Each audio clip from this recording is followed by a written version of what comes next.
This episode is sponsored by Agent CRM. If you're in sales and tired of paying 3, 4, or 5 different companies for your email, CRM, funnels, phone, follow-up automation, check out Agent CRM. It's an all-in-one tool that combines all that you need to reach out, nurture, and close your clients. They've got weekly support calls so you can get up and running in no time. Get a free 14-day trial by going to the link below in the show notes.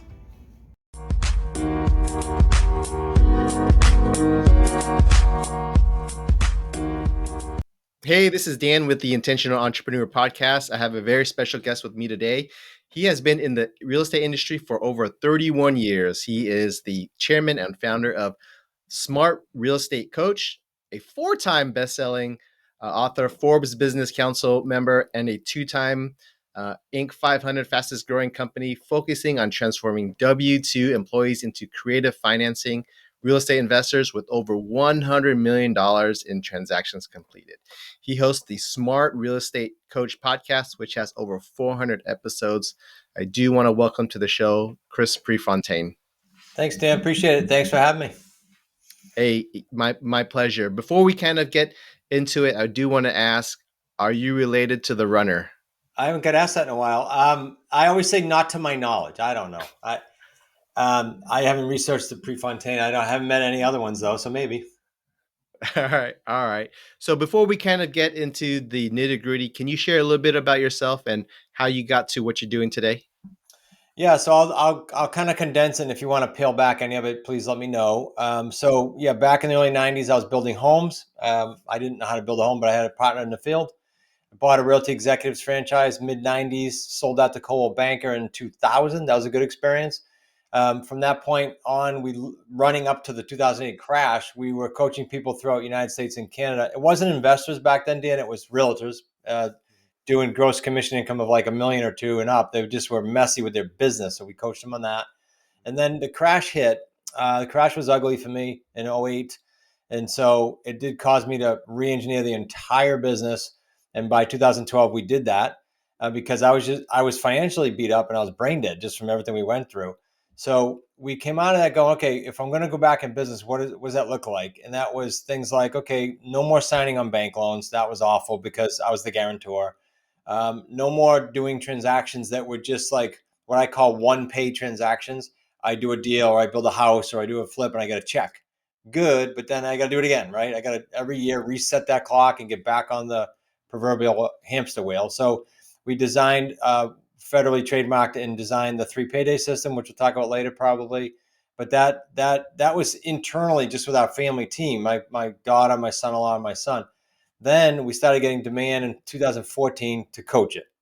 And that grew from very modest, $14,000 revenue that year to hitting Inc. 5,000. Now 3 years in a row, we just got notified and surpassing the $4 or $5 million mark. So it's changed a lot. But we still are in the trenches doing deals the exact same way we teach our students to do that. And that's unique in the industry, I think. Got it. So you mentioned, not having to sign on bank loans as a guarantor, and, you do a lot of creative financing, acquiring properties. Can you share a little bit about what does it really mean to buy and sell on real estate on terms? Yeah, so for the longest time since I wrote the first book, I called it terms because that was just my head. And everybody keeps saying to me for years, why don't you just call it creative financing? That's what it is. So that's what it is. But what does it mean to us? It means owner financing or lease purchase or subject to existing financing. Those are the only 3 ways we buy. And within there's all kinds of nuances that derive creative financing. So but that's the gist. Where are you finding like you like the ideal maybe seller, right? Yeah. Usually maybe they're facing foreclosure or they need to get out. Maybe they inherited the property. Where are you finding your kind of sweet spot as far as maybe the avatar of the seller? Yeah.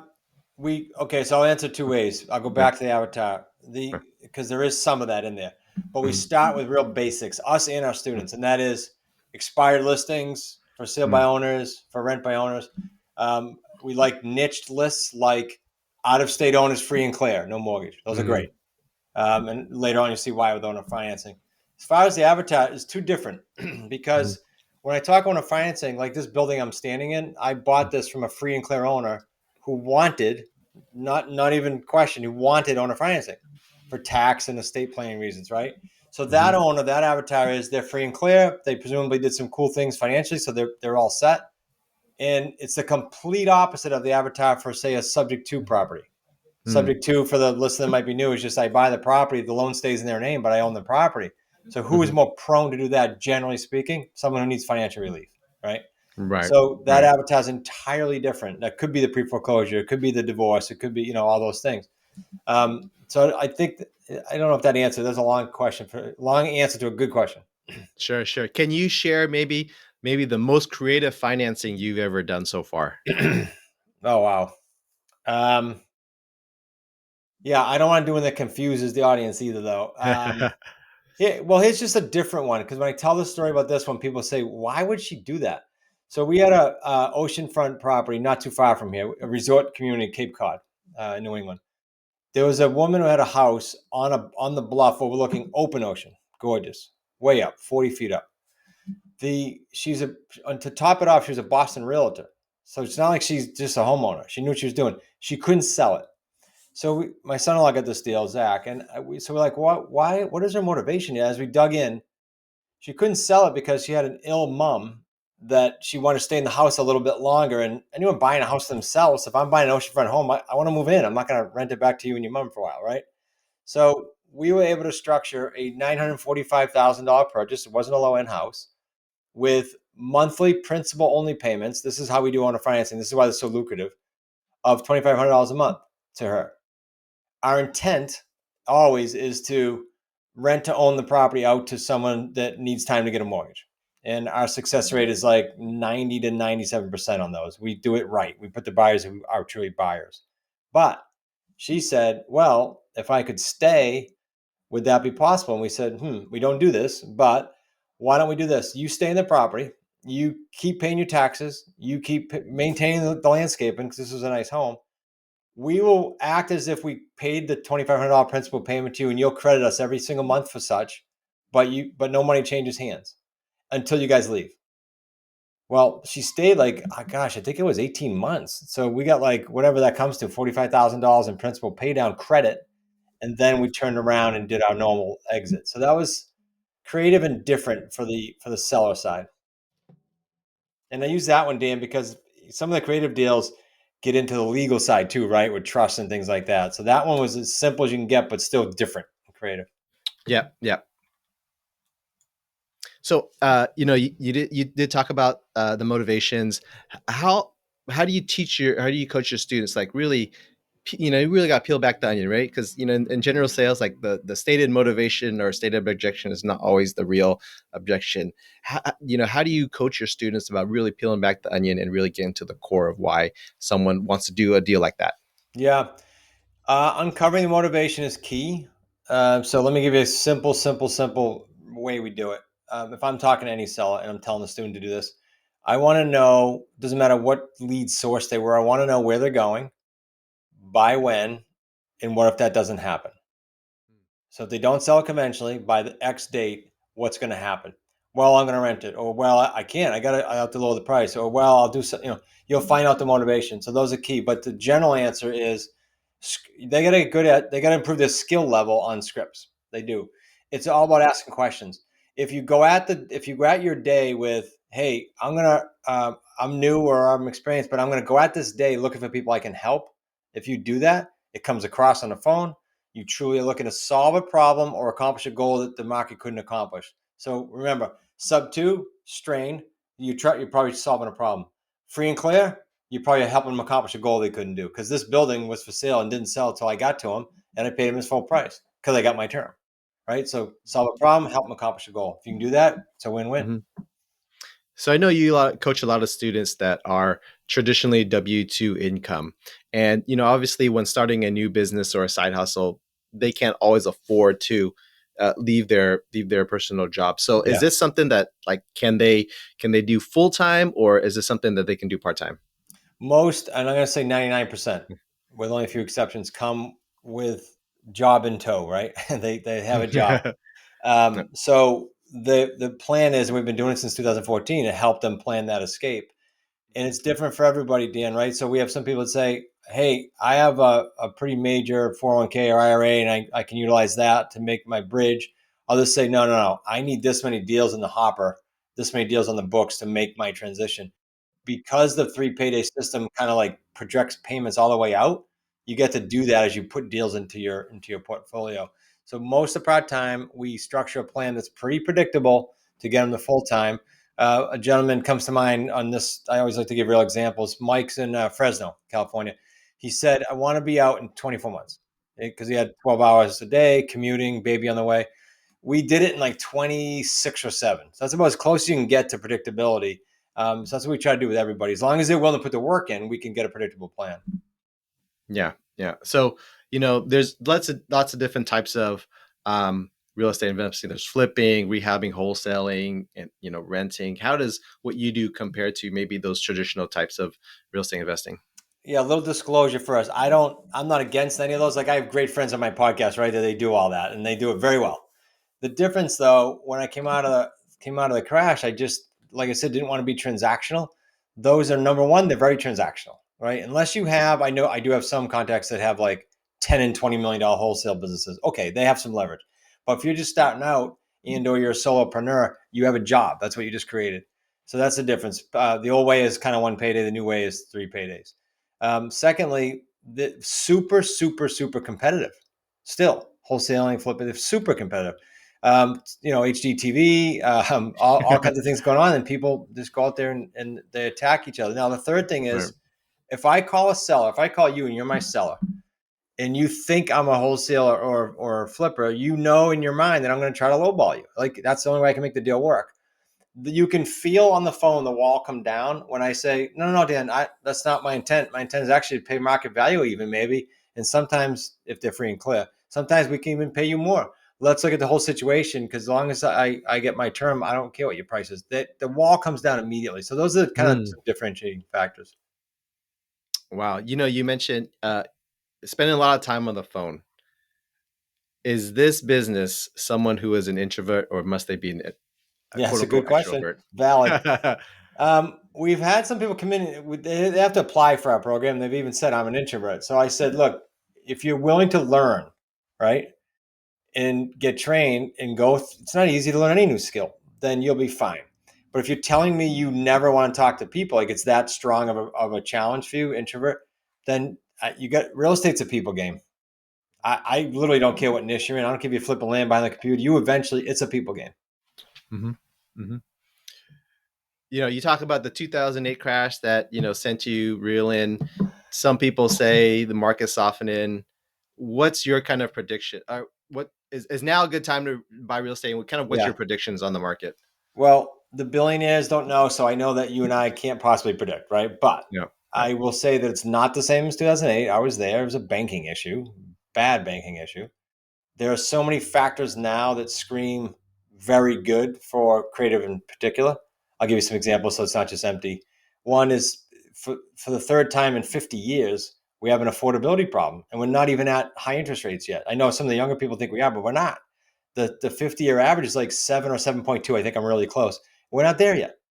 So if that's the case, we already have an affordability issue. We're going to have a bigger affordability issue, and it screams loudly that creative financing is in huge need. So is it a good time? I think it's a great time for creative real estate. If I'm a home buyer and rates just doubled and I'm going to pay top dollar in a particular community, I don't know if that's a great time for you personally, but I can tell you if you're in creative real estate, you can go find Right. something. Here's an example. You can go buy a home right now with a 2.2%, a 3%, a 3.5% interest rate by buying them subject to existing financing right now when you know how to do it. That's cool for your family. That's a game changer. So now is one of the best times in 32 years to be in creative real estate.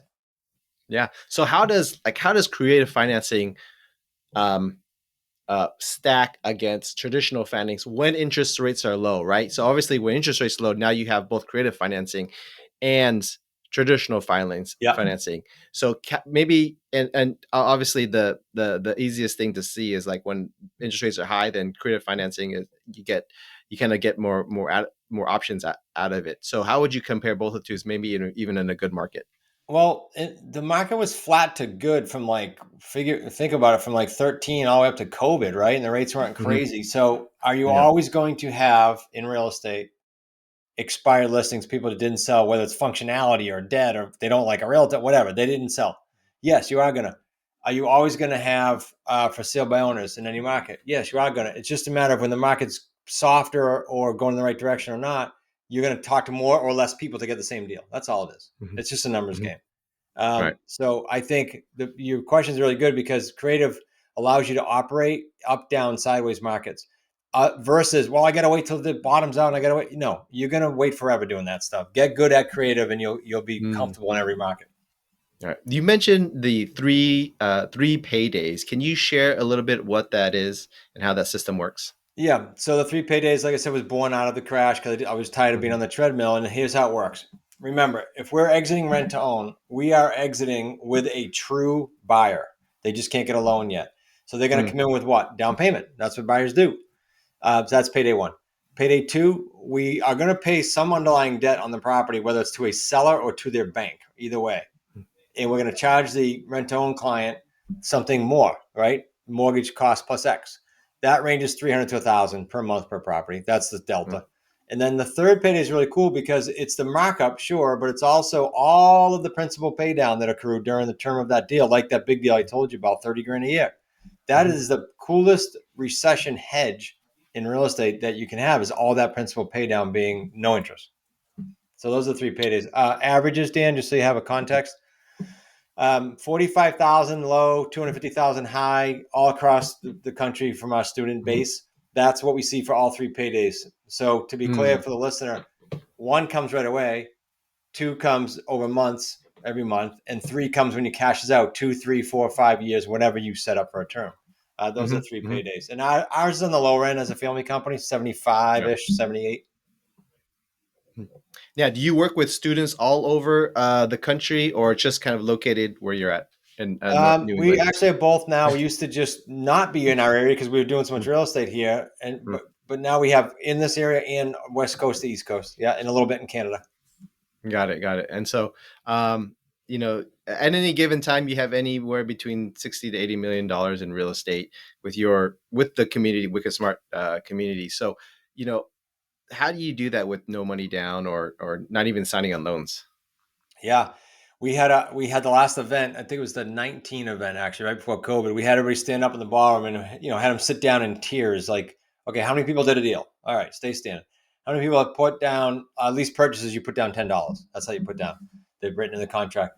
Um, the entire room controlled that much and probably had conglomerately $2,500 in deposits. So lease purchase real easy to do it. It's $10. But if you're buying a house owner financing and you're putting no money down, you 9.9 times out of 10 can't expect the seller to pay their own selling, come out of pocket for the seller transfer tax. Right.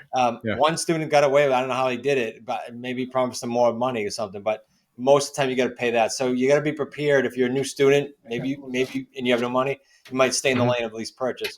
Sub Right. two, same thing. They're probably hurt, and you probably got to pay the transfer tax, right? So things like Right. that. Right. Not much money though. Yeah. All right. So, do you solely focus on creative financing or the other strategies that you employ when it's needed? Um, well, my answer is generally speaking creative, but Hmm. because the word creative is pretty broad, Hmm. inside the lease purchase, the owner financing, and the sub two, there's all kinds of nuances. Like I did a lot of land in my day, so if I have a house and there's a piece of land, I might subdivide it, or a student does. Hmm. I'll tell them how to do it. So I guess you could say I do. They do creep in on accident on occasion. Hmm. Yeah. Yeah. So I noticed you have a book back there. You've written 4 books. Can you share a little bit maybe about your latest book that you have out? The latest book was which one? The latest book was Sell with Authority for Real Estate Mm. Investors, teaching Mm. investors how to be sort of the authority in their marketplace so that the Mhm. people are seeking them. You got the Mhm. iBuyers and some of these national companies, they pop up. Rentone's super popular now. So Mhm. when it does pop up, though, do you want your seller saying, "Oh, I get this national company calling me," or do you want them to know that you are the local authority? And that's what that book talks about and how to do it. So that's more for someone that's already in a particular niche. It doesn't matter which one, and they want to establish Mhm. themselves as the authority. Got it. Hey, we're here with Chris Prefontaine with Smart Real Estate Coach based out of New England. If you're looking to learn more about creative financing, investing in real estate properties, he is the man to know. We're getting down to the end here. I do have some rapid fire entrepreneur questions. Love And it. if you're ready, we can start. Let's do it. All right. So who do you look up to? Anyone who's where I want to be for mentors, and that changes every 6 months or so. All right. Um, if you can do one thing over again, what would it be? Ooh, do one thing over again. What would it be? Well, simple, personal. I'd take another trip to Italy with my wife because I was there during 9/11 and I had to come back. Wow. Yeah, Everyone says that you always know where you're at when 9/11 100%. happened. We Yep. had a second plane back to Boston. It was like a ghost town. Wow. Um, what's the best business advice you've ever received? I'm gonna say, coming out of the crash, what we just talked about. Don't overextend or pledge personal assets. Just don't do it. All right. What's the best business book you've ever read? I'm gonna have to say two if it's okay with you because they go hand Yep. in hand. Shoe Dog, the Nike story, and Mm-hmm. Ray Dalio's Mm-hmm. Principles. Those are rereads every year. Mm-hmm. All right. Are you familiar with the phrase 3 feet from gold? I know there was a book out that had that phrase too, right? I think so. Yeah. So So somewhat by nature, if I heard it. yeah. So the kind of parable goes: a mining prospector buys land, buys all the equipment, digs, doesn't hit anything. He sells it to the next person. That person just digs 3 feet and hits gold. Yep. So the question to you as a business owner and entrepreneur: how do you know when to pivot, and how do you know maybe you're just 3 feet from gold? Yeah, very, very good question. Entrepreneurial applicable too. I'm going to go back to the mentor thing, and here's why. When I went through the crash, I thought it was me, and I beat myself up and thought all the wrong things until I met one person that laughed and said, no. Here's the deal. So if you have someone that already rode the path, why are you going to guess and recreate the wheel? They'll tell you how far you are from it, and lean on them hard for 3 to 7 years. Don't deviate. Right. Next question is: you lose everything. The only thing you have is your laptop, your cell phone, and an internet connection. How do you rebuild your business in 30 days? Well, I sort of did that, but I didn't do it in 30. Get on the phone and call expires and fizzballs and for rent by owners. When I was down and out, I was in a closet. My son will remember this. Literally a closet. It wasn't even an office. And I dialed fizzballs and expireds and got my first deal. Then did 13 deals and over $1 million in those first 7 months. Dial. Right. Very good. Very good. You the the best thing you've spent $100 or less on that has greatly improved your personal or your business life. Um, a simple $17 harbor taxi ride with my two grandkids, my wife. Very good. And finally, what's the biggest challenge in your business today? Today, I think it will always be and is today. Getting the right employees on the plane, on the bus, so to speak, because it took me a while to realize they drive revenue. They drive revenue. They don't cost. They drive revenue when it's done right. Very good. Hey, here with Chris Prefontaine with Smart Real Estate Coach. He is very wicked smart. If our listeners want to reach out to you, what's the best way? I've got a book, Dan, for your whole tribe. It's free. It's not one of those books where they say it's free and then you got to put in shipping, right? It's free. We'll ship it. Just go to wickedsmartbooks.com/Dan and the numeric number one. Dan, the numeric number one. Um, if they don't mind listening to me for another hour, Dan, they can go to my free master's class. I'm big on free so they can figure out if they like the niche or not. Just go to smartrealestatecoach.com/masters with an S, master's class. Thank you so much for your generosity. We'll put those links in the show notes. Hopefully, we can get talking again soon. Love it. Thank you.